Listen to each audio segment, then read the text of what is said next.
নমস্কার, দাস কুকিং ম্যাজিকে সবাইকে স্বাগত জানাই। আজ এসেছি টমেটো আর আলু দিয়ে একটা দারুণ রেসিপি। তো চলো শুরু করি। প্রথমে আলু আর টমেটোটাকে একটু সেদ্ধ করে নেব। সেদ্ধ হয়ে গেলে এবার টমেটোটাকে তুলে একটা গ্রেভি বানিয়ে নেব। এবার ওই কড়ার মধ্যে দিয়ে দিলাম একটু তেল। তেলের মধ্যে দিয়ে দিলাম 5 ফোড়ন আর সেদ্ধ করা আলুটা। এখানে আমি খুব সেদ্ধ করিনি আলুটা। দিয়ে এবার একটু নেড়ে নেব। নাড়া হয়ে আসলে এর মধ্যে দিয়ে দিলাম একটু আদা বাটা, দিয়ে আরও ভালো করে একটু নেড়ে নেব।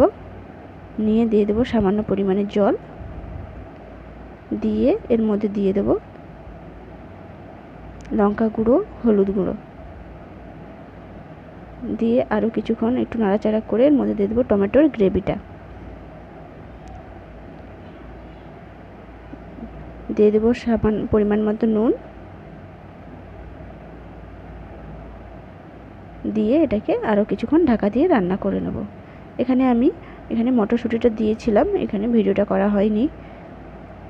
দিয়ে নাড়াচাড়া করে শেষে একটু জিরে গুঁড়ো দিয়ে নামিয়ে দিলেই কিন্তু রেডি হয়ে যাবে টমেটো দিয়ে আলুর দারুণ একটা রেসিপি।